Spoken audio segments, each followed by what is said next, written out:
આપણી વચ્ચે કાપડિયા ધર્મેન્દ્રભાઈ છે, બરોબર. એમનો સન ઓલરેડી આપણા થ્રુ એડમિશન લીધેલું છે. હવે એમના જ મંતવ્યમાં આપણે થોડુંક ડિટેલમાં જાણીશું કે ક્યાં આપણને સપોર્ટ કઈ રીતના મળ્યો છે અને આપણે એમની કઈ રીતના જે એડમિશન પ્રોસેસ કરી છે. તો હવે ધર્મેન્દ્રભાઈ પોતે બતાવશે તમે ક્યારે અમારા જોડે કનેક્ટ થયા, કઈ રીતના થયા, પ્લસ તમારો સન અત્યારે કયા યરમાં છે, કયા યરથી તમે એડમિશન લીધું છે અમારા. બોલો. શ્રીહરિના કોન્ટેક્ટમાં 2023માં. ઓકે.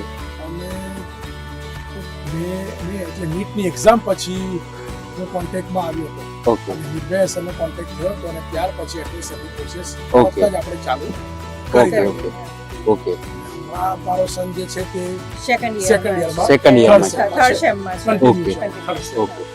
હવે હું તમને સર ક્વેશ્ચન એ પૂછું છું કે તમારો સન ત્યાં MBBS કરે છે, બરોબર, સમરકંદ સ્ટેટ યુનિવર્સિટીમાં જે એડમિશન કર્યું એના પછી અત્યારે તમારો સન સેકન્ડ યરમાં છે.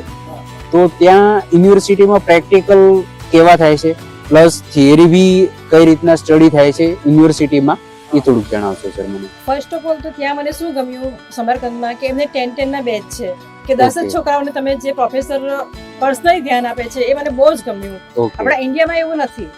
તો ઇન્ડિયામાં જો તો 500 ક્લાસ હોય મોટો હોય અને એમાં છોકરાઓ એટેન્ડન્સ આપે નહીં આપે, ત્યાં શું પર્સનલી છે. ઓકે. એ બહુ 10-10 ના બેચમાં છે, એ બહુ સરસ વાત છે. અને પ્રેક્ટિકલ પણ એ લોકો ધ્યાન આપીને કરાવે છે. Okay. Okay. Okay. Thank you sir. અને સર બીજું એ ક્વેશ્ચન એ પૂછું છું કે તમને એડમિશન લીધા પછી જે વિઝાની પ્રોસેસ કરી છે અમે સ્ટુડન્ટ વિઝામાં, તો તમને કઈ રીતના સર સપોર્ટ મળ્યો છે શ્રીહરિ તરફ? બહુ સરસ મળ્યો. ઘર બેઠા એકદમ વિઝાની પ્રોસેસ થઈ જાય એવું લાગ્યું. ઓકે. બહુ કમ્ફર્ટેબલી વિઝા અમારા વિધાઉટ એની હેડેક. ઓકે. ઓકે. અને સર બીજો એક તમને ક્વેશ્ચન પૂછું છું કે જે યુનિવર્સિટીની બધા કહેતા હોય છે કે યુનિવર્સિટીની જે ફર્સ્ટ સેમેસ્ટરમાં જે ફીસ કીધેલી હોય છે, પાછળથી ઘણા એવું બી કહેતા હોય છે કે કન્સલ્ટન્ટ એજન્ટ ફી વધારી દે છે.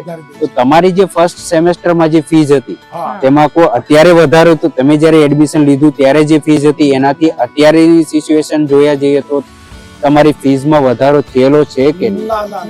જે કહેવામાં આવેલું છે એ જ ફીસ પ્રમાણે પહેલું સેમ, બીજું સેમ કે આમાં થર્ડ સેમ કન્ટિન્યુ છે. એમાં કોઈ ફીસમાં વધારો કે કોઈ ચેન્જીસ નથી થયો. જાણ બાર કશું કરવામાં નથી આવ્યું. એવો કોઈ હિડન ચાર્જીસ બી નથી કે ભાઈ અમને જાણ નહીં કરીને આ નથી, એવું કશું નથી. ઓકે. એઝ ઇટ ઇઝ બરોબર જ છે. ઓકે. Thank you sir. અને સર હું તમને એક બીજો એક ક્વેશ્ચન એ પૂછું છું કે એબ્રોડમાં જ્યારે તમે સ્ટુડન્ટને મૂક્યો હતો તો તમે કઈ કઈ વાતનું ધ્યાન રાખો છો ત્યાં કે એબ્રોડમાં હું સ્ટુડન્ટને મૂકું છું તો તમે છોકરાને, તમારા સનને શું સલાહ આપો છો કે એબ્રોડમાં જાસ તું તો કઈ કઈ વાતનું ધ્યાન રાખવા જેવું છે? પહેલી તો સેફટી. ઓકે. પોતે સેફ. અને જે હવે આપણે બીજી કન્ટ્રીમાં જઈએ એટલે સ્વાભાવિક છે કે બધું એન્વાયરમેન્ટ ચેન્જીસ, એને થોડુંક સેફટી પકડીને ચાલો. પણ એવું માહોલ ત્યાં એવો હતો કે હોમ જેવું લાગ્યું એમ કે એને એવું લાગ્યું કે મિની ઇન્ડિયામાં આવી ગયો એમ. ત્યાંનું જે હતું તમારું જે કન્સલ્ટન્સીનું જે હતું હોસ્ટેલમાં પણ એને વેરી ગુડ.